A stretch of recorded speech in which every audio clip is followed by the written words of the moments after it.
my God! Can I have a hug? Of course. Can I have a hug? How are you doing, man? How you doing, man? Really good to see you. You good? How are you? How are you? How are you? I'm good. Yeah, good. You good? Very nice to see you. I'm so good. glad you came in today. Of course. I mean, I want to always be in person. It's much nicer. No, it's great. It's great. Yeah. You've been critical of me saying I only do what I do because I'm after clicks. I never said that about you. You did. I know that you mean well, but you are trying to two-sided. You're too one-sided. We should believe that Hamas went in with AK-47 and caused that kind of damage. What's your argument? The Israelis did all that themselves. A series of reports of women who were raped and abused by Hamas. And you don't believe any of it? You think none of this happened? No, I don't believe it. You're trying to put a little protective shield up to what Hamas did. And my response is, I don't know why you would do that. Hamas being an Islamic faction, I'm not a big fan, but you should not punish our population because a militant group did some atrocities. What else do you accept? If you treat people like animals, they will behave like animals. Well, all these cars were obviously blown up by Israel. Hamas didn't do that to any of them. Hamas didn't rape or abuse any women. And it's all bullshit. A year ago this week, I interviewed an exiled Egyptian comedian about the aftermath of October the 7th. It was a time of intense anger and passion.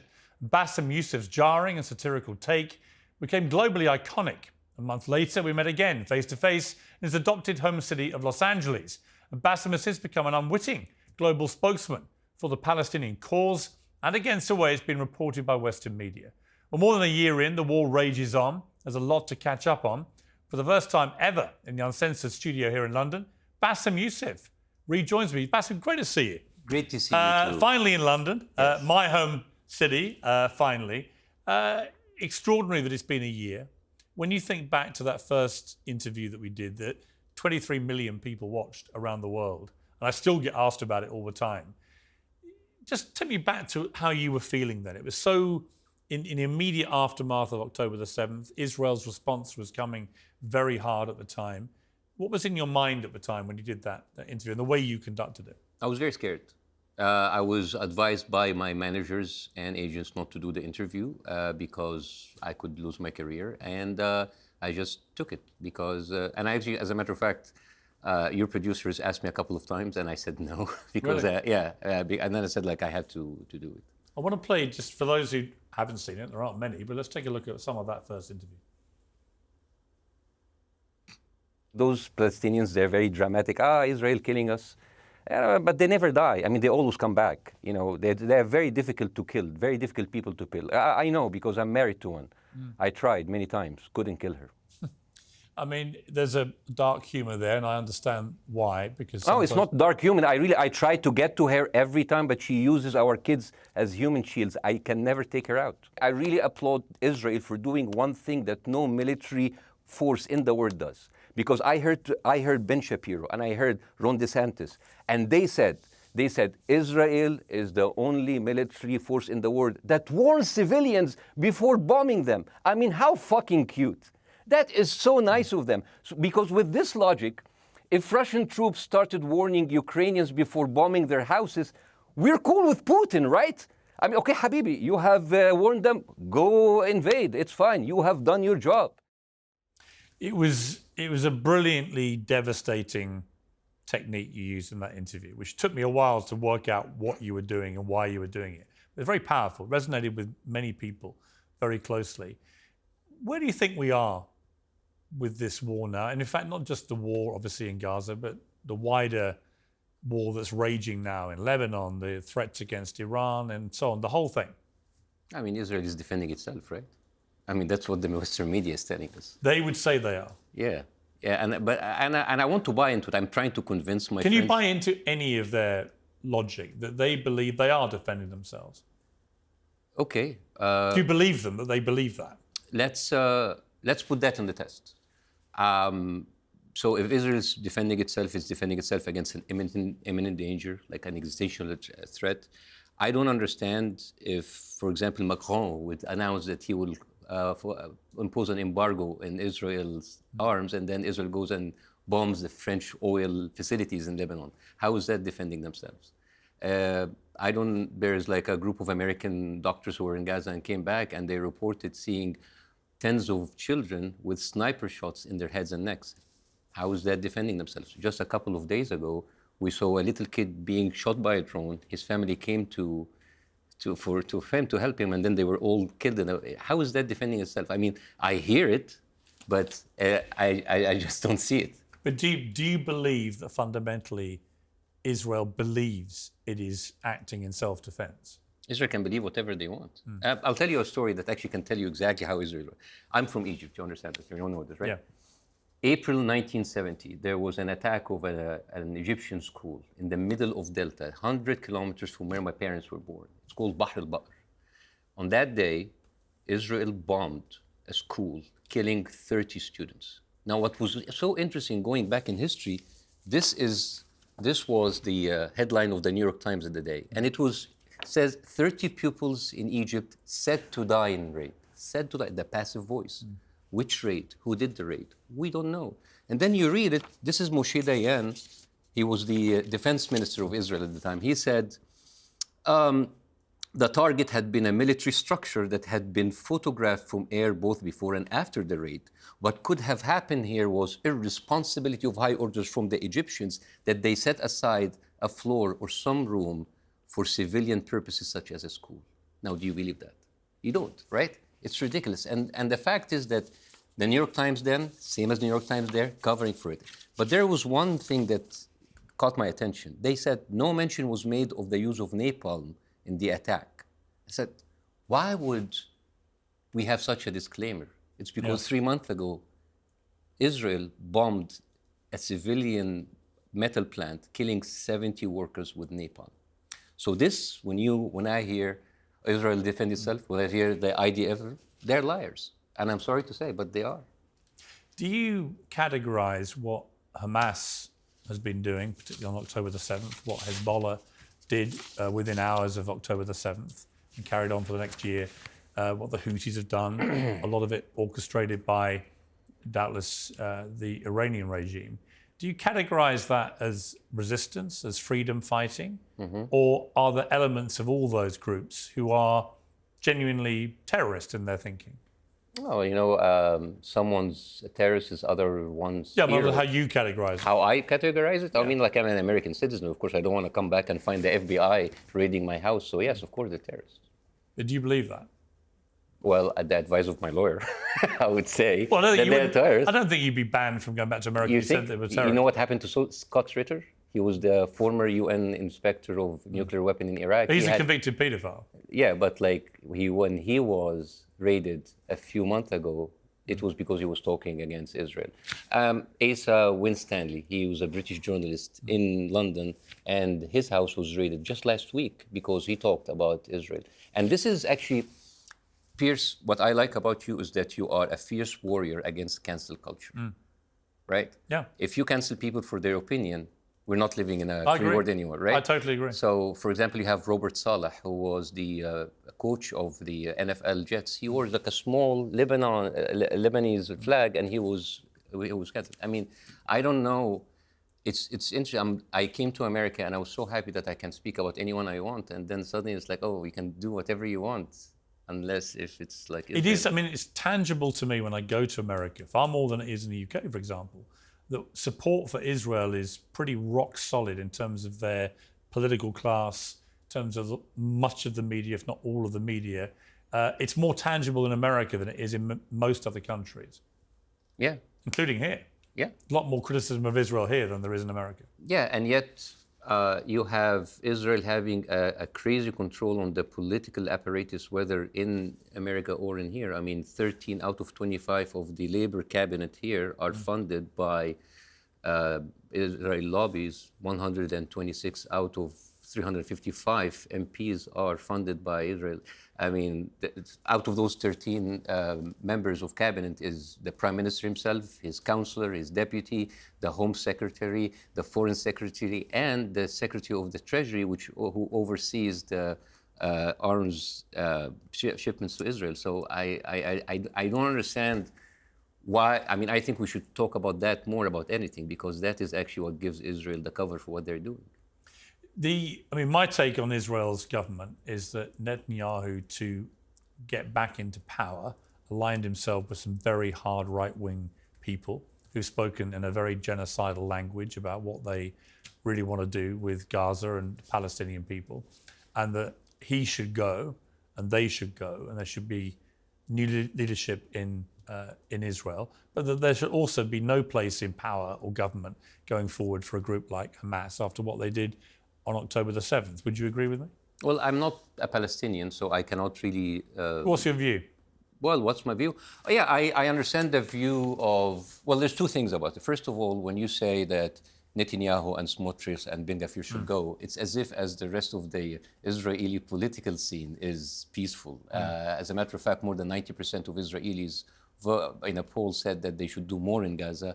Over 70% of Israelis said that they should actually stop the aid, the humanitarian aid in Gaza. But let's talk about how, yeah, I understand the thing. Like, if you gave them a state, it would be rewarding terrorists, right? And we understand, like, you know, I mean, I have to be fair. I know that a lot of Arabs will hate me for saying this, but like, yeah, terrorism has been actually going in the Middle East for a very long time. I mean, do you remember the bombing of the King David Hotel? 92 British soldiers were killed.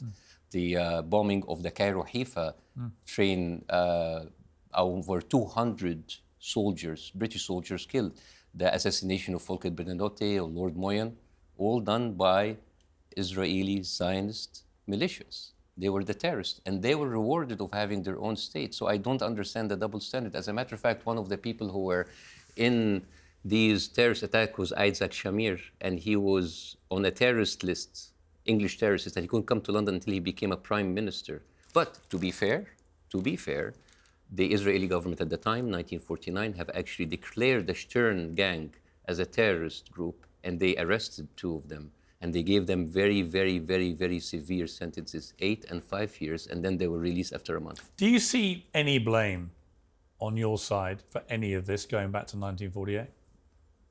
Yeah. Genuinely, I mean, I'm not after a satirical response. I mean, genuinely, when you look back at the history of this conflict, I mean, one of the most powerful pieces I've read actually about all this, one that I just thought was very interesting, was a Jewish journalist called Jonathan Friedland at The Guardian. And he wrote a column where he said he could make a very powerful argument, both for Israel and for the Palestinians, in which he could present a case that they were the more overriding victim of this whole conflict. I'm aware of Jonathan Freeland. What's your view of him? Well, everybody knows he's a liberal Zionist. He's one of the most outspoken people in defending Israel. But he wasn't. But my point was, he said that he could construct a case for Palestinians to have a genuine right to feel aggrieved. You know what else? Can you do the same the other way? You know what else he said? He said, Israel has a very difficult choice of if they continue doing it in Gaza or not doing it in Gaza. All we can do is just acknowledge it and see it.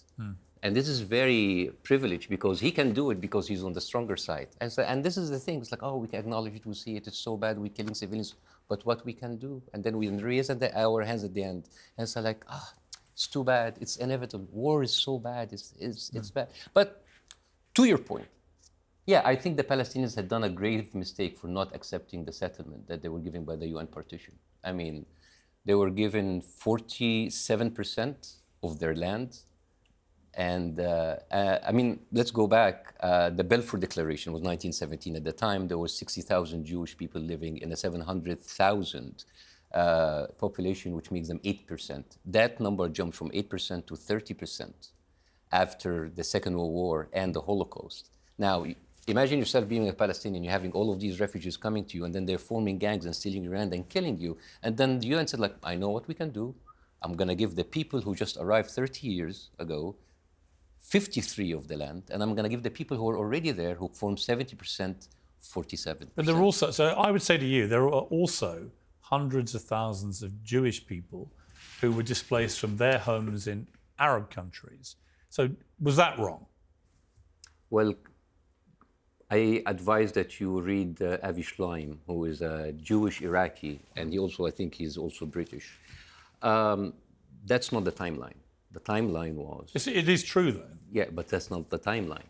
The timeline is important. The timeline was the Zionist gangs, they were killed, they raped, they stole land, and then they basically evicted the people out of their land. And overnight, 750,000 Palestinians was displaced overnight.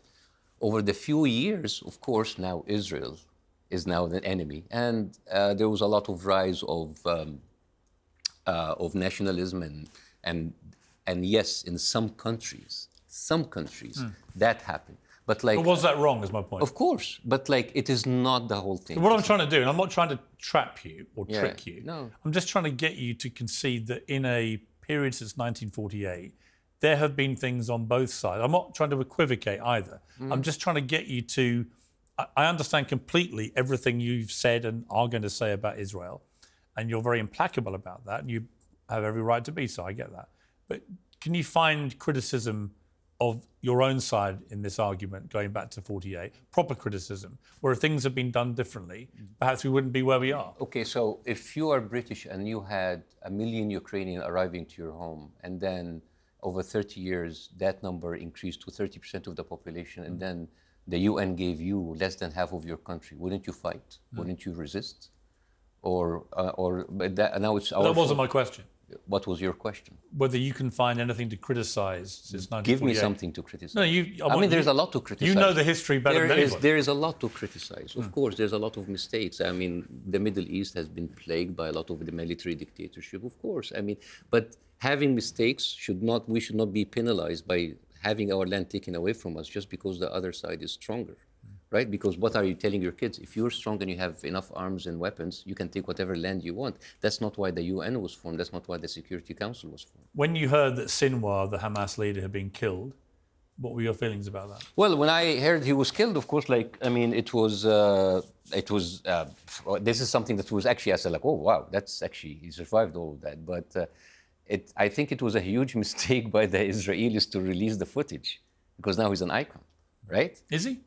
Well, I mean, again, I mean, he looked like someone's terrorist is someone else's hero, right? Right. But all he did was lob a piece of wood at them. That was Yeah, it. well, I mean, he was also like, he was lost an arm and he was there, and it took them 3 tanks to bring down the house. I mean, hey, you can respect your enemy. But when you saw the footage, for example, of Sinwar in one of the tunnels he'd helped create, spending the billions that have been given to Hamas. Billions? Well, they were given billions of dollars. And I would say Netanyahu was quite happy to do that because he wanted to create a split between Hamas and the Palestinian Authority. So I'm not. So why are we blaming Hamas? Why are you not blaming No, I'm just saying Netanyahu? that Hamas had an option of how to spend that money. Yeah, They were the government in power, and they chose predominantly to spend it on a tunnel system and arming themselves. When you see Sinwar walking through that tunnel safely with his wife and his kids and so on, and there's a load of money next to him. A load of money? There was a huge pile of cash next to where he was supposedly sleeping. When you see that, do you not think that he betrayed his own people?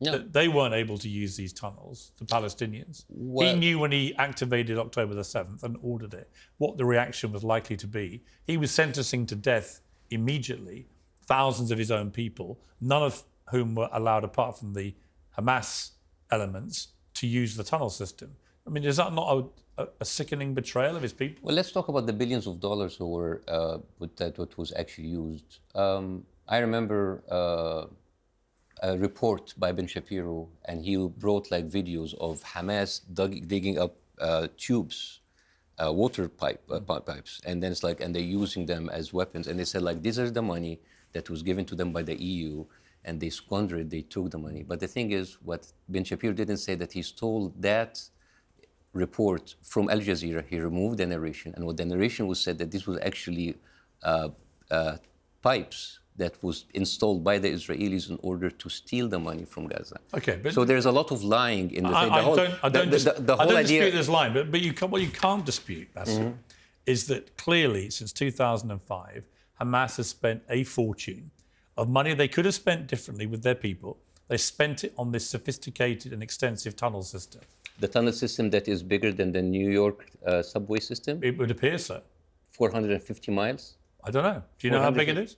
450. I mean, nobody. I think if there's 450 miles underneath the tunnel, we have seen droves and droves of tunnels. What we have seen is small rooms, very, very. So you don't believe that there is? No, I don't. No, I don't believe.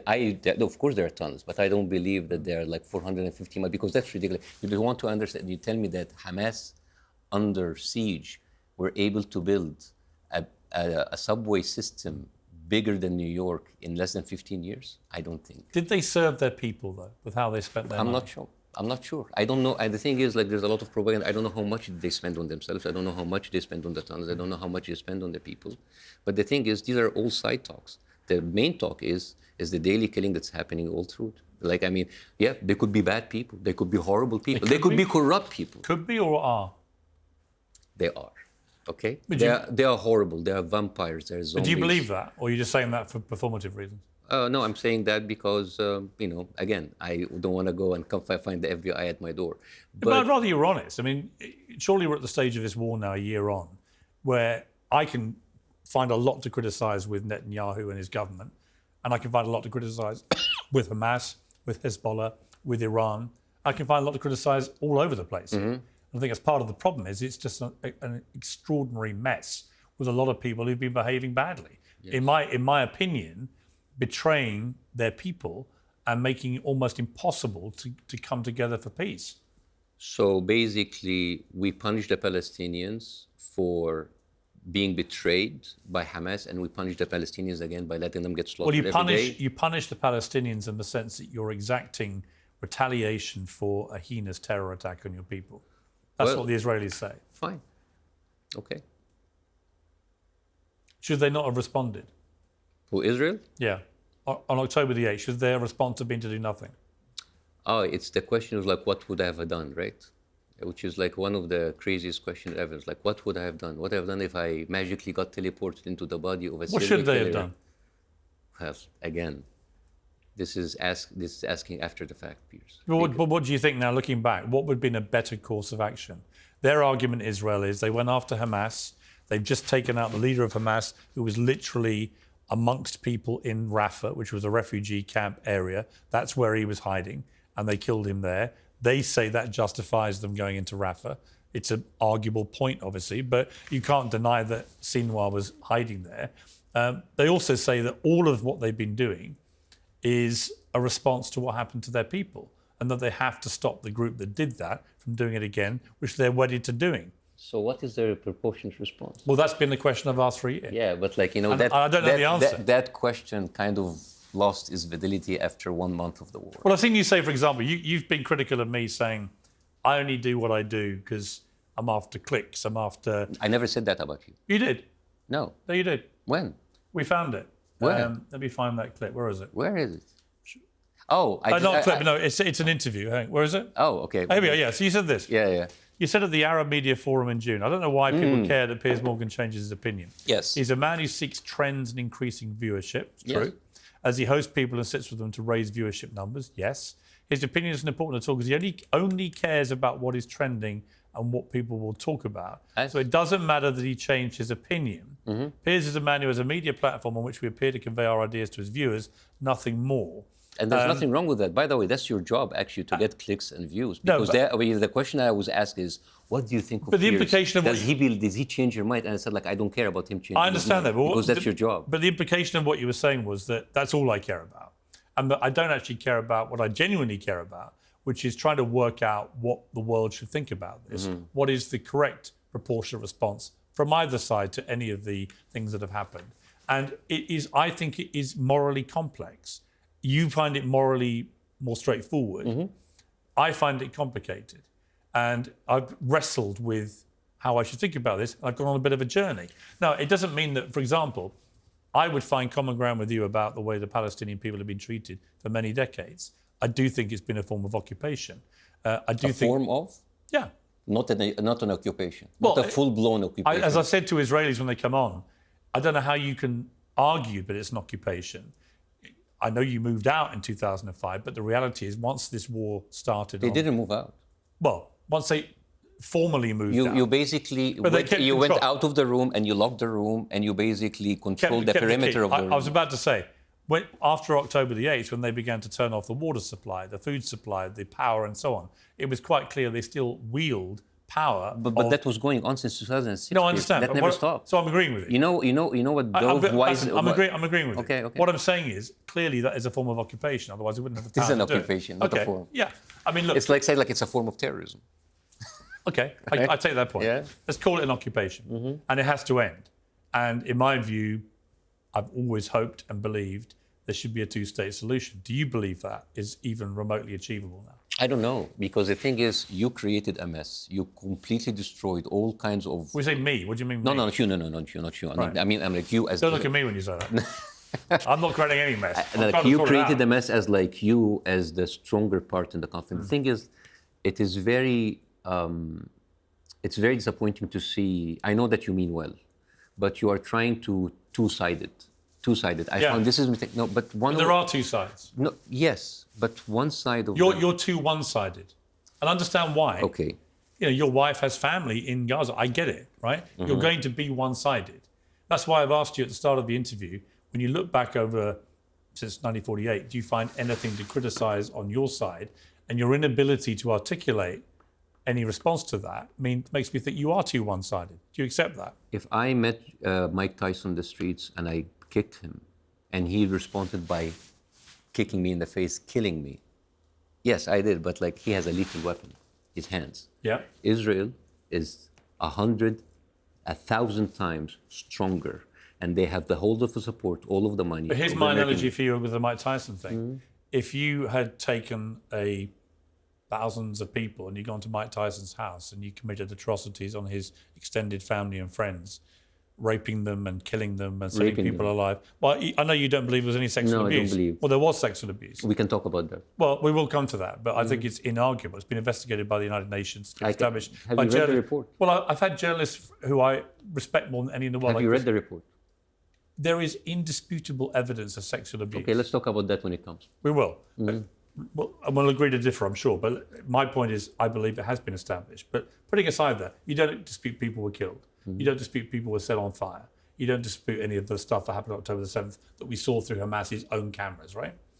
Yeah, you don't dispute what we saw with our own eyes. I know what I've seen, and of course, and as a matter of fact, I've seen many of them. Yes, it's terrible. Okay. But so my point is, if you did all that to Mike Tyson's family, and then he... But I'm not gonna be... Well, hang on. It's a one-to-one man. It's not 1,000 to But one. if you did all that, and then he punched you in the face and killed you, would you feel that was justified? No, but the thing is... No? Sir, you're trying to... You're trying to... Well, I'm throwing your analogy back at you. You're trying... No, that's not the wrong... I said like me and Mike Tyson, man to man, is much stronger than me. I'm not going to show up with like 1,000 person. So if you want to do the analogy, you need to modify the analogy again. And the thing is, I think it's like, we always ask what Israel should do, but we never ask what should the Palestinians do. Because, I mean, I know that there's like really great examples. I mean, there are some peaceful examples. There's a beautiful boy called Mido. He's 19 years old. He's an exchange student in Texas. And he was moved from one safe zone to the other, and he ended up into a safe zone, and he was farming. He had a beautiful, beautiful garden. And he was farming, and he was blogging about it. His mom died because of lack of medicine, but he continued to farm. And you know what happened to him? He was killed in an airstrike. You asked me about the Nelson Mandela, and there's someone called Ahmed Abu Trema. He was inspired by the civil rights movements and the anti-apartheid movement in South Africa, and he toured the churches and the schools and the colleges in the United States, and he came back, and Israel hit him in an airstrike, killing 5 of his family, including his son, and he was injured. If Palestinians march, they get killed. If they throw a stone at a tank, they get killed. If they sit at home quietly, someone will come in and take their home away, and they kill them. If someone just like picking up olives, that they will kill him. So what would that decide? And I don't know, like... But it sounds to me like what you're doing, you're constructing... That like I'm justifying October 7th, right? No, I'm going to put words in your mouth, but it sounds to me like you're saying, what else did you expect? Yeah, what else did you expect? If you treat people like animals, they will behave like animals, Piers. So you accept they behave like animals? Yeah, some of them did, yes. Some of them did, yes. Like, yeah, I mean, there were 3,000 of them. Yeah. Well, entering at 13 different points. So 13,000, 3,000? 3,000 Hamas at 13 entry points. So for that, you killed 50,000 people. Well, they killed 1,200 people. They kidnapped over 250. No. I said like Israelis, for that, they killed 50,000 Well, hang on. people. I'm about to give you the numbers as we now believe them. So 1,200 people were killed, of which 400 were believed to be military. Then you had nearly 7,000 more people who were wounded, many of them irrevocably badly. You had over 250 people kidnapped, including a baby who's never been returned, Holocaust survivors, grandparents, and so on. And my question is really, I'm not sure what you would have expected Israel to do, but more pertinently, what should they have done? Well, I don't know, Piers, because... But you've got to have some idea. You can't just say what you did is wrong. Yeah. You've got to have a thing of, given what happened to them, given that huge blow to their country and to their people, given that Hamas said we're going to keep doing this to you, what should Israel have done? So let's nuke Gaza, right? I mean, that's like... They haven't nuked Gaza. They could have done. They have dropped They bombs. could have done. Yeah, I mean, my argument to those who say it's genocide is, if they'd wanted to, Israel has the ability to blow up the whole of Gaza now. They haven't done that. So... If you really are genocidal, why wouldn't you do that? If people are still around, it's not a genocide. If monkeys are still alive, how there's no... Well, you have 2 million people residing in Gaza, Yeah. of which over 42,000 have been killed. Yes.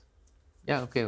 So what's Is that genocide after a year? So what's the threshold? Well, it's not. My point is that if you're waging genocide, Israel has the capability to kill all 2 million people very quickly. How about too much killing? Is that good? I think there has been too much killing. Yeah. How about extreme But I don't think it's a termination of life? I don't think it's a genocide. I mean, if you don't like the G word, we can. Yeah, but I don't think it's a genocide, is it? We're wasting our time in definitions. Well, we're not, because it's important, because what is genocidal is what Hamas has said they want to do to Israel. What did they say to do? They want to eradicate Israel. Is according to their charter? Yes. Which charter? Well, their original charter said that. And then what happened in 2017?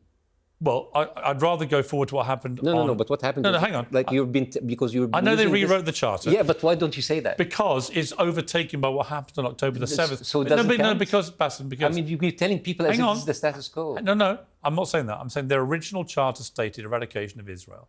And the Hamas spokesman said after October the 7th, we want to keep doing this again and again and again. He said it on camera.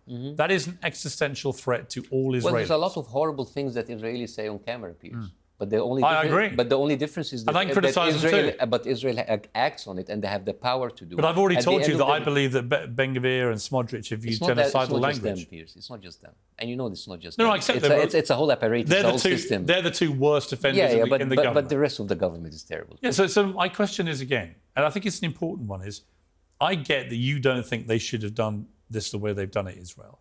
But given they had to respond, how should they have responded? Because when they responded in a more precision way, and we can come to you, I know you don't agree with me about this, but I think you criticised Bill Maher for saying that what they did with Hezbollah was military success. Well, indisputably, from a military perspective, it was successful. They managed to be very precise in targeting 3,000 members of Hezbollah at the same time through pages. As an active military strategy, it was very effective. It did kill a lot of civilians as well. Yeah, and that is that's obviously too bad, of course. No, it is too bad. All civilian death is too bad. But my point is, if they had done that strategy in Gaza, where they had gone after Hamas through pages or whatever, I still think you would have said it was wrong. Israel is the strongest part in this, and they have unlimited supply of money and power. Yeah. And as you say in superhero movies, with great power there's great responsibility. And the whole idea of like how could they respond, and then we sit there discussing this while Israel actually responding on a daily basis. By the time we finish this interview, It's a valid question, isn't it? It's a valid question about how you think they should have done it differently, or you think they should have done nothing. No, I didn't say that they said nothing. But So if you assume they had to Israel has the technology and the ability to do more surgical attacks than this. But to decimate a whole region, displacing 100% of the population, I don't think we. I think it's wrong. Good. I agree with you. Good. I do. Good. Now, it's not on me to decide to Israel what to do. Maybe Israel could check with itself and see what had led to that. Yes, what happened is terrible, but they need to discuss. But the thing is, there's a roadblock between us, Piers, because it seems that we are far apart of actually what happened on October 7th.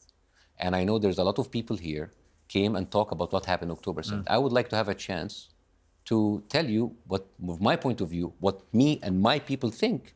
And Go you on, can, tell me. Tell me okay, what you think happened. so there are three big things that made the world accept what is happening now in Palestine. And they talk like, what will happen now? How we get it? Three things. The story of what they decapitated babies. That was not true. Good. So why didn't the Western media refute it? Why didn't they? Well, it was back? refuted very quickly. Really? Yes. But Very quickly. How many times the Western media has used that media? Until today, Mike Johnson, the Speaker of the House, is still repeating it. Until now, Benjamin Netanyahu. It's not true. I know, but it was. But it has been discounted by the media. No, not really. It has. Not really.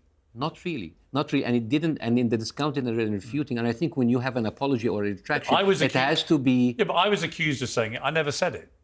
You said. No, I didn't say it. You said it came to me as a revelation that I read about 40 No. 40 murdered babies. Some of them are decapitated. Yeah, maybe in that, yeah. You said Which that. were early reports. With John Collins. Yeah. Right? Which were early reports. I understand. Which turned out not to be true. I know, but like Right. but you understand the shock, the initial shock that made the public turn a blind eye of what's happening. Because like, I mean, if I was like a European, it's like, oh my God. But I would throw back at you, Bassem, this. I don't know if you've seen all the GoPro camera footage from Hamas that they broadcast to the world, but I have seen a lot of it. Me now. too. And I have them. I've seen them. So I think splitting hairs, which is what I would call it, over the nature of the depravity, given the way that they openly boasted and gleefully conducted so much depravity, I just think it's a bit pointless. It's like, what's the point? So let's talk what you're about- trying to say is, yes, they were barbaric. Yes, they were disgusting. They may not have done this precise thing, so therefore I give them a pass. But that matters. I know what, because if I came here on your show and I told you 5 million children were slaughtered in Gaza, what would you tell me, Piers? You said, no, there are only 16 I or agree. 17,000 people. Facts matter. Because facts matter. Yeah. Because here's the difference between... But I told you I agree with you. But here's the thing. The difference between killing children and decapitating babies, the image of decapitating a baby, that makes it an But effect. kidnapping a baby is okay. Never. But they kidnapped a baby. You see, that's this. You got coming down to it. You're coming back to like. No, I'm details. saying, what's the difference? No, the difference is. You kidnap a baby and take it away from its family. And you decapitate 40 babies. That's terrible, right? I mean, the thing is, both of them are terrible. You're trying to, if you don't mind me saying, what you're trying to do is say, well, they weren't quite as medievally barbaric as that, but they did do this, and that's not as bad. And I'm saying to you, actually, it is as bad. Yeah, one person. Kidnapping a baby. One person killed, one person And they kidnapped. did behead people. Where? On October the 7th. When? Multiple reports Babies? of beheadings. Babies? I didn't say babies. I said they did behead people. Why would So they? is beheading an adult worse or better than a baby? Like, how many decapitated babies, Palestinians, have you seen already on television? Yeah, way too many. Yes. Disgusting. Yes. Again. But I can say both are disgusting. Can you? Yes. You do? Of course. So you accept Of course. people were beheaded? But again, media. Do you accept people were beheaded on October the 7th? I haven't seen anyone beheaded. So no evidence of any... I've never seen it. What do you think happened then to all these people? Oh, they were shot point blank. They were, some of them... A couple None of were them, beheaded. You don't believe those reports? I don't believe them, yeah. Come on. But like even in one or two, it's terrible, of course. But like, okay, you go in. I mean, I don't understand. Like, my point is, Piers, is that on October 7th, there's a lot of very, very sensational report that made people turn a blind eye of what's going in Gaza. One of them is the beheaded babies, right? But that was discounted so quickly. No. It was, I remember. Well, so why is Mike Johnson still doing it and saying it like... I've not seen him do that, but if he is, he's wrong. Yeah, but many of them still. That is actually the narrative. That's the narrative. That's how we I've show not the seen public. anyone in official... So that's one thing. This is the decapitated. But the second thing, the Hannibal Directive. Low-key sat here in my chair, and you talked to him, and you said... you read a piece of heart saying that investigation of the IDF ordered Hannibal Directive to be used, adding that they didn't know how many soldiers were killed. But it was used. And then 2 minutes later, he said, like, there's a lot of documentation. And he said, like, I just read it to you. It's never happened. No, it happened, Piers. Now, in the same report that you quoted... I did later in the interview tell him that I knew that there had been reports in Haaretz that had happened. Yes, and there is another... But just to be clear, that's not been admitted by the Israeli government. Yeah, well, I'm not saying it didn't happen. Well, they're liars. Yeah, but I'm not saying it didn't happen. I'm just saying I did say to Loki that there is reporting in Haaretz, which is one of the big Israeli media publications, that it had happened and that order had been given. It has been unequivocally denied by Israel. Yeah, that's my point. I know, okay. Right. But my point about what Hamas did is almost all of it is indisputable because they gleefully broadcast it to the world. These things are not up for debate. They went house to house. I never denied it, and I'm not defending it. So trying to equivocate with no, I'm not equivocating. the scale of the barbarity. No, the scale is important. The scale is important because if you came into the first of all, the original number was 1,400. It was down now to 1,200, and then it down to 1,129. That is the final official number. One baby was killed, Mila Cohen, 10 months old, and one kidnapped. One kidnapped. Right. All right, and 12 kids were killed between the age of 1 to 9, and 36 were killed between 9 and But you don't 19. believe that any women were sexually abused? Okay, let's talk about that. Yeah. But before that, like, I mean, I just want to just mention something about because that's important. This is the pictures. You know this picture, right? Is this burnt out cars after October Yeah, 7th? yes, okay. This is the parent company. All right. And then we should believe that Hamas went in with AK-47 and caused that kind of damage. Have you seen the footage of them actually going car by car doing that kind of thing? thing? Yeah, but they didn't. This is burned and destroyed. How do you know how many they did? Does this look like AK-47 thing? Looks like a bunch of cars have been set on fire, yeah. Yeah, set on fire. Okay, this, and then a few, I know... What's your argument? The Israelis did all that themselves? This is pictures for something called the Highway of Death from Iraq. Mm-hmm. This is the same thing. This is Apaches. Mm. These are Apaches, right? So this is actually cars. Right, but have you seen the footage of Hamas going car to car? Yeah, killing them with machine guns. And setting fire to the cars? Yeah, but that is not the actually, that is exactly how they Yeah, that is like a car of an Apache. These are the Apaches. Well, it's also the look of a car that's been set on fire. Yeah, but that doesn't cause that kind of incineration. You're just surmising, you're guessing. No, I'm not guessing. Why are you trying to excuse what Hamas did? One of them is I'm not excusing. Right. I'm talking about facts. Well, these aren't facts. This is just you saying. Well, look at these pictures. Look at those. They look quite similar. At least. Have you seen many burned out cars in your life? Because I have. Really, and I have too. In the revolution, I had many. Yeah, but that's. And they didn't look like that. But this is Apaches. Or it's burnt out cars. So many burnt cars with them. There were a lot. They went car to car to car. Yeah, they were literally stopping cars and killing people and burning them. Interesting, yes. Yeah, well, why wouldn't you believe it? They wanted us to believe that. They wanted to show the world that. Well, at least there is a shred of doubt. It seems, well, there's not really. What you're trying to do, Bassem, and I understand it, but what you're trying to do is you're trying to put a little protective shield up to what Hamas did. And my response is, I don't know why you would do that, because Hamas didn't want any protective shield to what they were doing. They were gleeful about it. They showed the world in live streaming exactly what they were doing. They were proud of their depravity. You don't need to defend it or downgrade it or diminish it or reduce it. I'm talking. Well, let's talk about your claim that you don't think any women were sexually abused. Yes. Well, the Times of London, which is a right-leaning newspaper, talked about the UN report, and they said Pramila Patten, who confirmed Israeli authorities were unable to provide much of the evidence that political leaders had insisted existed in all the Hamas video footage Patton's team had watched and all the photographs they had seen. There were no depiction of rape. We hired a leading Israeli dark web researcher to look for evidence of those images, including footage deleted from public sources. None could be found. And Patton said the first letter that I received from the government of Israel talked about hundreds of thousands of cases of brutal sexual violence perpetrated against men, women, and children. I have not found anything of that. That is the UN report. Well, the same UN Special Representative, Pramila Patten, reported in March 24 that there was, quotes, clear and convincing information that Israeli hostages in Gaza experienced sexual violence, including rape, sexualized torture, and cruel, inhumane, and degrading treatment. That there are reasonable grounds to believe such abuse is ongoing. And there was also, her quotes, reasonable grounds to believe that conflict-related sexual violence occurred during the 7th of October attacks in multiple locations across Gaza periphery, including rape and gang rape in at least 3 locations. But the same commission said has refused testimonies obtained by journalists and the Israeli police. I mean, I'm reading the same report. It's the same woman. And I'm reading the same woman. March 2024. So my point is, you're reading selectively from that report. And you're reading selectively too? I'm reading a point which actually crystal clear that there was sexual abuse and violence both on October the 7th and indeed to hostages, which may be ongoing. No, I have read the whole report. And then what you say... Well, why haven't you read that?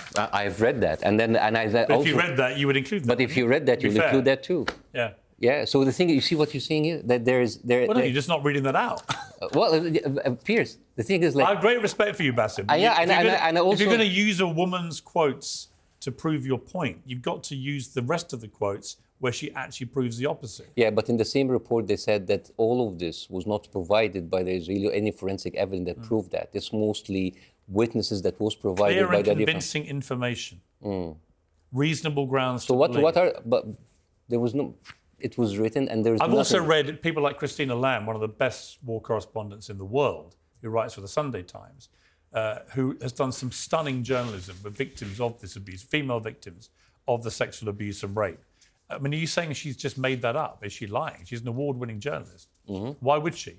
Well, also Gettleman, Jeffrey Gettleman, who's award-winning journalist of the New York Times, who wrote the Screams Without Voices, Screams Without Words. His article was completely panned by 60 journalists who said that article was a shame. But are you saying that Christina Lamb just made her reporting up? I don't know who's Christina Lamb. You've never heard of her? No. Literally one of the top war correspondents in the world, renowned for her utter impartiality. Yeah, but the thing is... From a series of reports of women who were raped and abused by Hamas, and continue to be so, the hostages. And you don't believe any of it? You think none of it's happened? No, I don't believe. You see, I find that disheartening that you wouldn't believe that.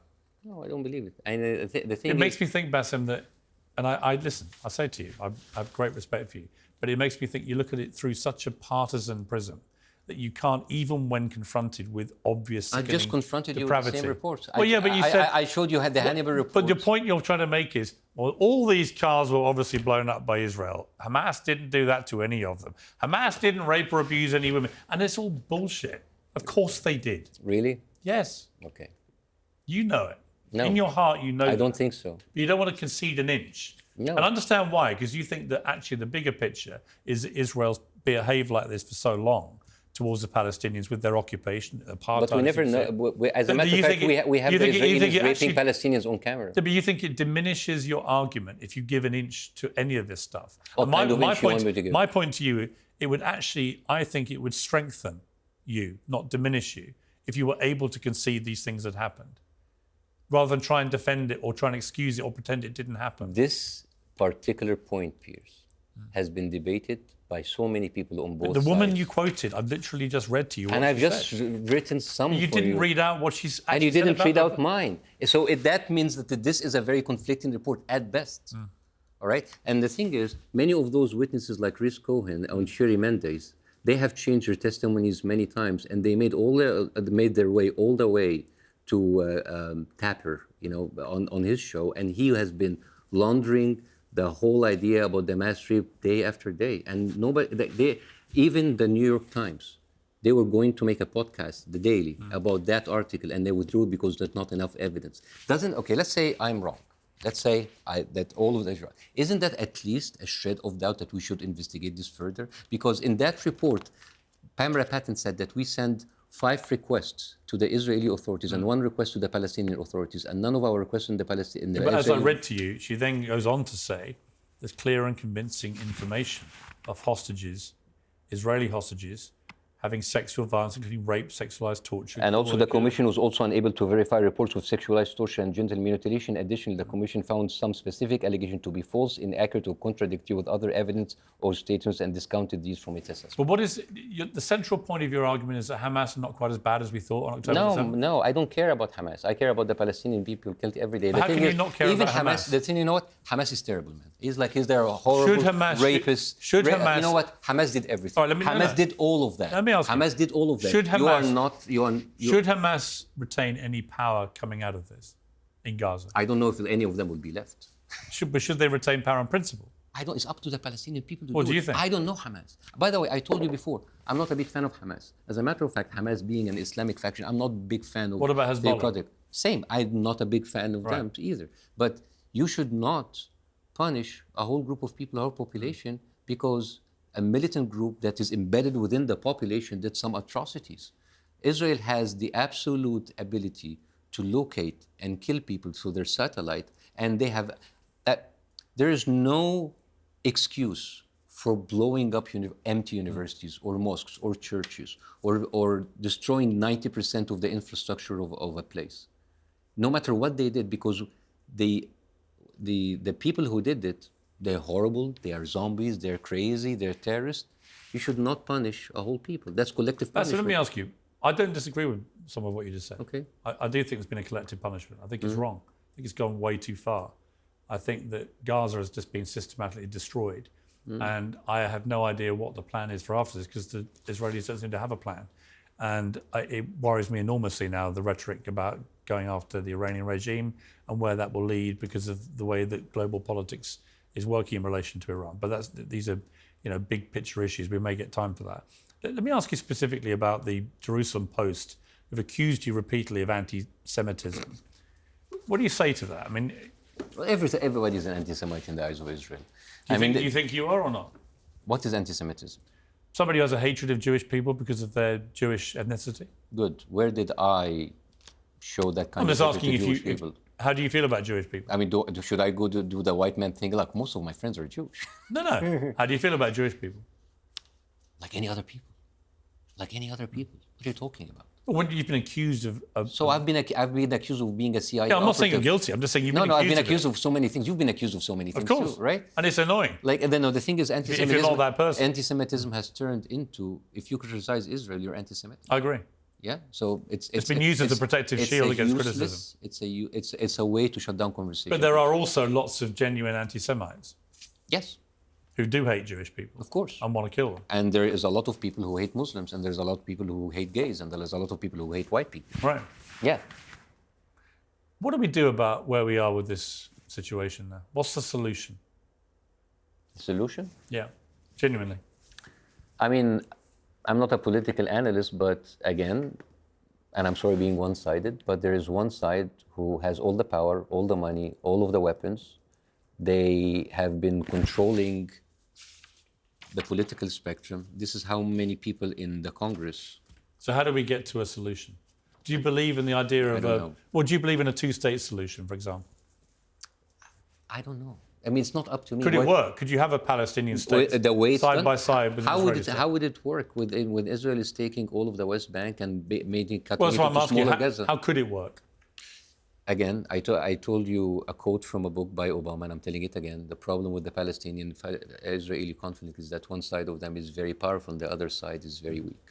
Why would Israel concede? But if Israel has the power, as you say, and I'm not denying they have a lot of power, if they have the power, how should that best be wielded to try and find peace out of all this? I mean, I remember Northern Ireland, right? People said it was intractable. Loyalists and Republicans wanting to kill each other all the time, living side by side in utter enmity. And they did eventually get there. They had fresh leadership and they got there. The terrorists became politicians. They worked it out. They got peace. There is now peace in Northern Ireland when many people for decades didn't think there would be. Did you see any parallels there? Because the stronger side, which is Britain at the time, they kind of they were reasonable. They didn't go and assassinate the leaders of the IRA, right? They tried. They tried, but they didn't. Yeah, they tried. They did kill a lot of IRA members, yeah. Yeah, but there's negotiators that you don't kill. What they didn't do was go and target and attack civilian areas with bombing to kill IRA terrorists. That's good. Well, they didn't do what... So why didn't England do that? Why did they were like IRA terrorists? Why did they go in and just destroy Belfast? Why didn't they do that? Because their own side were also living in those homes. Yeah. They all lived amongst each other. No, because... Well, you don't have in Gaza, you don't have Israelis living side by side with Hamas. Wait a minute. So if there were Israelis living, you would protect those lives, but the Palestinians... No, I'm saying Israel civilians. Obviously is far more unlikely to bomb a civilian population area, even if they think Hamas are lurking inside it, if Israeli people are also living there. Yes, because they don't So that's care. the difference between that and Northern Ireland, is my point. Yeah, because they don't care about the Palestinians' lives. Well, it doesn't involve Israeli lives. But Yeah. the analogy with Northern Ireland would be, in that circumstance, it would. I don't know how can we move forward with one side having all the power and they can. I mean, if Israel is actually sincere about it, they should end the occupation. I mean, they should do the mildest thing, which is stop the settlement. I agree. They're not. Somebody asked me, the Palestinian ambassador to the UK said to me, do you think what's been happening with these settlements, expansions in the last year on the West Bank, is that terrorism? I said, yes, it is. To me, it's what's been happening. Basically, it's terrorism. So Israel is committing daily terrorism every single day. I agree. On the West Bank, And I think it's terrorism. at a certain point, something had to give. And it's terrible, but something had to give. Again, if you treat people like animals, they'll behave as animals. So how do we get... I mean, I don't know. I mean, do we expect the Palestinians to sit down as well-behaved victims while they're being killed? Well, they should be slaughtered while not making noise. That's impossible. But who should bring Palestine out of this? I don't know, because all of the Nelson Mandelas are either killed or in jail. Should it be other Arab countries? I don't know. Some people talk about a coalition of UAE or Saudi. I don't have a solution. I don't have a solution, Piers. Really? Have you not thought about it? I'm not having a solution because the solution is very difficult and complicated when Israel is doing what it's doing and having all of the support of the Western media and the Western government. What should America be doing? Get off the phone and say stop. As easy as it is. But they don't. It's terrible. Why haven't they done that, do you think? When did they ever do it? Well, it's been President Biden and Oh yeah, they Kamala would Harris. have like a slap on their hand every now and then, and they stop and they pause the arms, and then they will continue doing it again. No. I mean, they're doing it again, and the thing is, like, they're using the same exact same exact thing. You know, it's like, do you remember the one that I showed you? This one. Similar. This was like the kill between the Palestinians. Yeah. Remember that? I remember that. Now they go into Lebanon and they're doing the same thing. Look at that. These are the Lebanese. But they're also Lebanese destroying Hezbollah. Yeah, but at what cost? And the thing is, like, if Well, you look at that, remember when I gave you like what is the exchange rate? Yeah. It seems that the best investment that you can do is Israeli souls, because they never depreciate. Israeli souls, invest in Israeli souls. Given the It's an Hezbollah's oxymoron, right? Given, I don't know if they have. But given that Hezbollah's response on October the 8th was to start unleashing rockets at Israel, which they carried on doing all year, at what point did they not expect? They didn't unleash rockets at Israel. Mehdi Hassan already told you that. They made it in Shabah Farm, which No, is he was splitting hairs. What? He was splitting hairs. No. Well, okay, but it's land that Israel's claimed to disown since 1967. Yeah. Okay, so they say it's theirs. You know, say but it's you not. know what's the difference? But they knew what they were You doing. know what's the difference between Hezbollah and Israel? Although I'm not a big Go fan on. of Hezbollah. Hezbollah always targets military bases. That's not true. They've killed civilians. Yeah, how many? Not as many as Israel, but they've killed civilians. They killed 42. So, but the idea, so the idea they're only only targeting And military. Israel is killed not true. 1,000 for 42. That's like a 1 to 20. But they've also targeted thousands of Hezbollah very precisely with these pages. And then they killed 1,000 people. Right. Yeah, so it's not really targeted. And when you go and vaporize a whole square or a whole block, killing 200 people, I mean, the thing is, we talk about terrorism, right? We talk about terrorism, right? But we never... Is killing terrorists, even if you kill civilians in the process, is that in itself an act of terrorism to you? Oh, so what's the proportionality, You right? tell me. I know, I don't know, but it's not 1 to 1,000. But if you keep saying you don't know, it's a convenient get out. You're a very smart Will you guy. do the same thing? Well, I ask you, what should the Palestinians do? Like, I don't know. Yeah, but your answer to whenever I say, what should Israel do? You don't have one for any of it. Stop what they're doing. That's actually what they know. I do know. They should hang on. summon. Yeah, but I'm not sure you do, because you don't like Hamas, you don't like Hezbollah, you don't like terrorism. You know they've been waging terrorism against Israel. I don't know what you expect Israel to do. What do I expect Israel to do? What do I expect the people that actually have received the occupation and the killing of Israel every day? I mean, like, you're killing them. I mean, should they just like stay silent? So they're all resistance, all freedom fighters? Yeah, for their people, yes.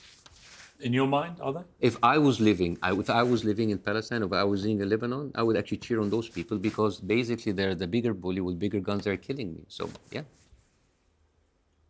I mean, a lot of people who live there don't agree, but No. I don't know.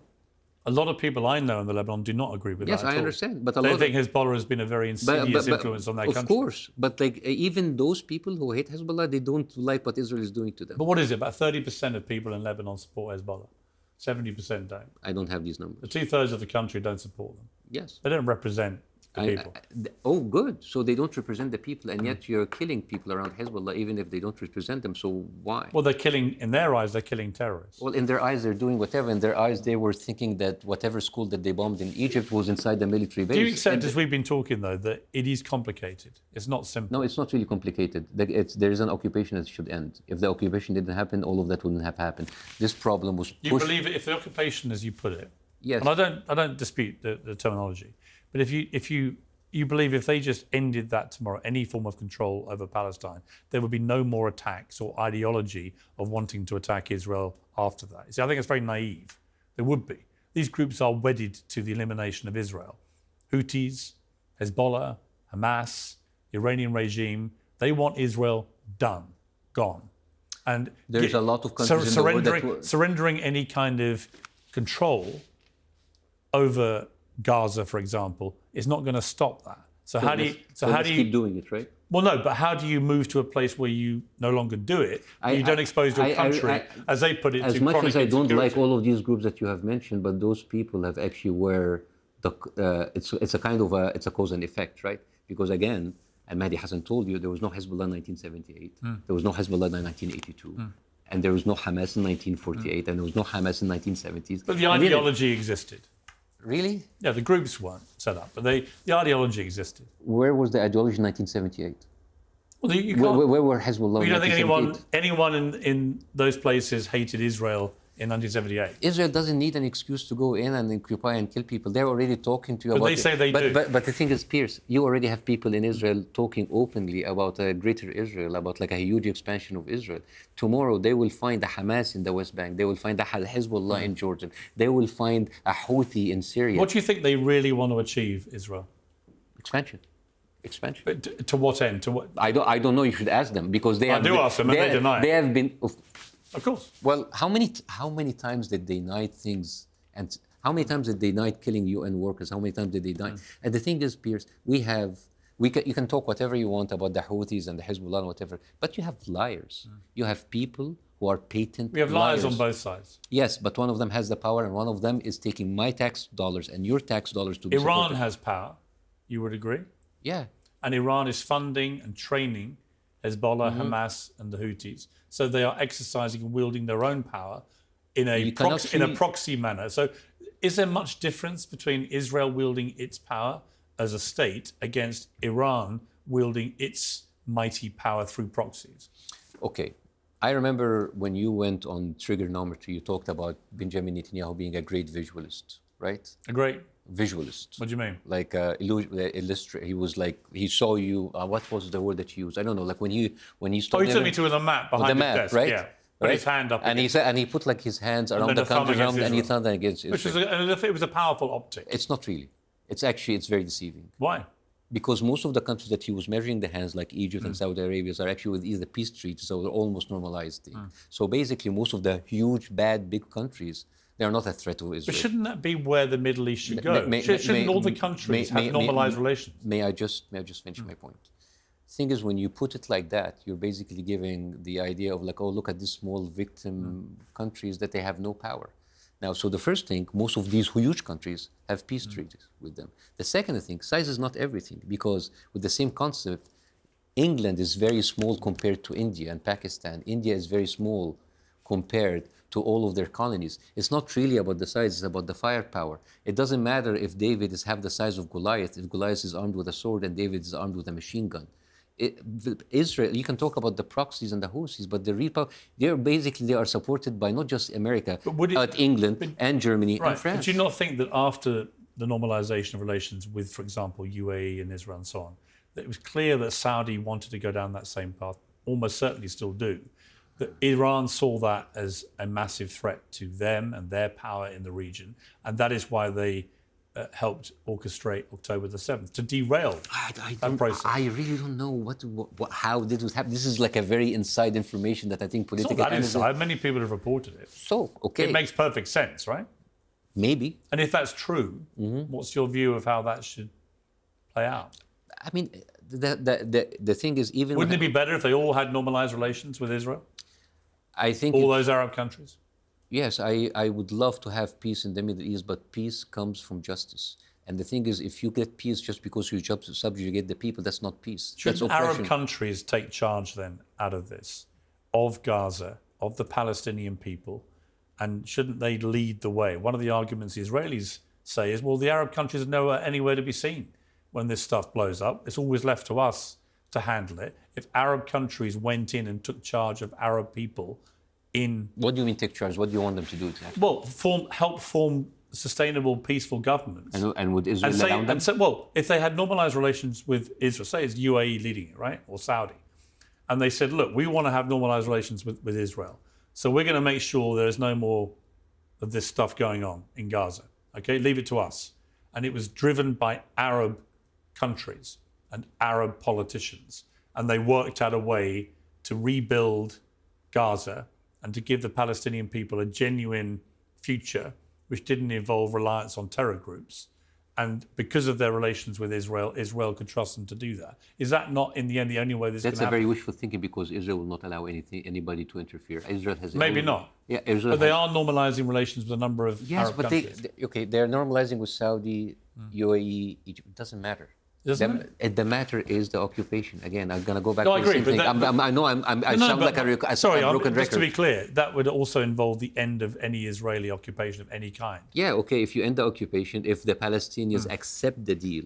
Yes. You know, because the thing is that there's a lot of, I'm sorry to say, and I'm not meaning you, of course, there's a lot of deception and lies about what actually happened between, because most of the urban myth is that the Palestinians have squandered their chance time after time. Ehud Barak was on your show last week, and he told... Arafat did walk away from what would have been the best deal.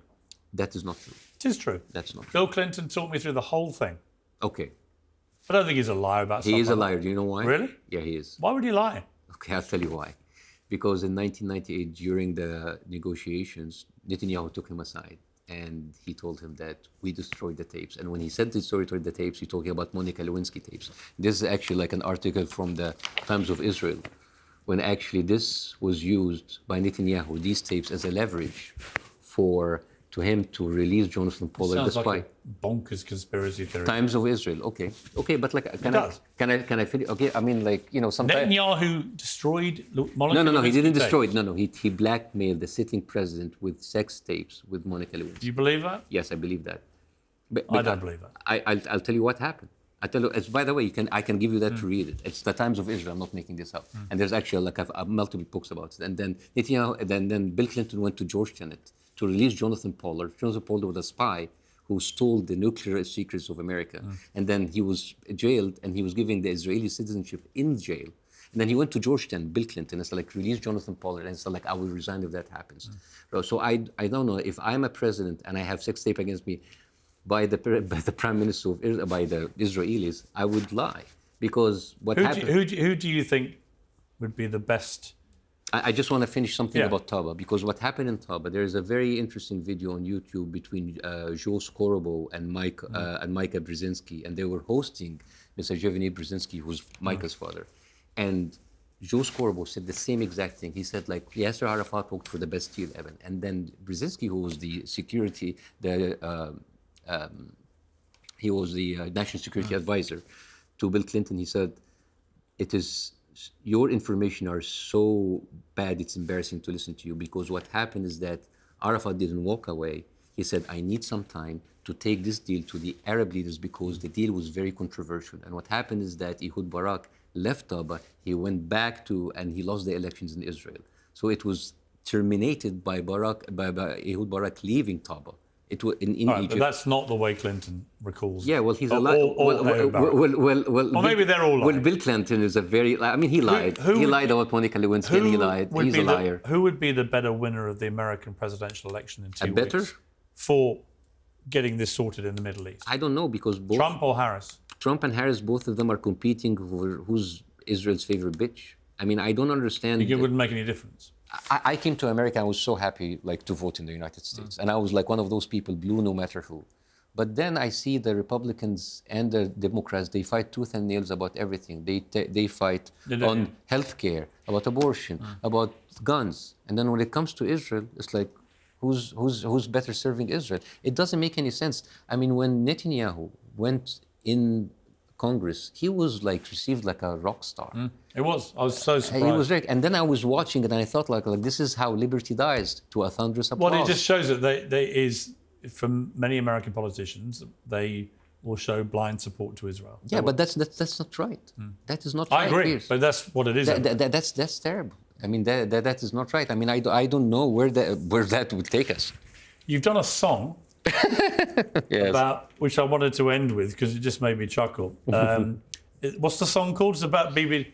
It's called Bibi's trial. Bibi's trial, because he's obviously facing corruption charges. Yes. Let's take a little look at this.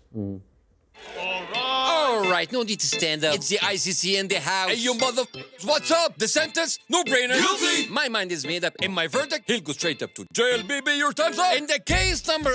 wait, I don't even remember. I lost count of all the innocent souls you daily murder. I sentence you to life in prison. That's only for starter. It's the fastest sentence I passed. He's not making my job harder.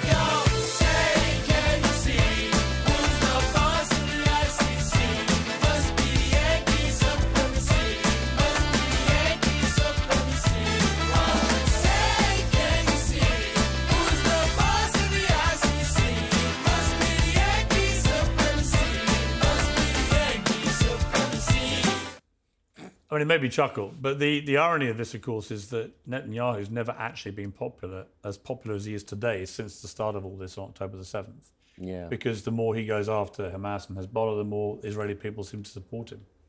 Yeah, I mean, He is a guy who have bragged many times about sabotaging the peace accords. He is the guy who went in front of Congress and told them that you should invent Iraq, like a war that you have opposed, right? And again, it brings me back to the thing. I mean, the Gaza and the West Bank and all of that, I mean, it will happen again and again and again and again.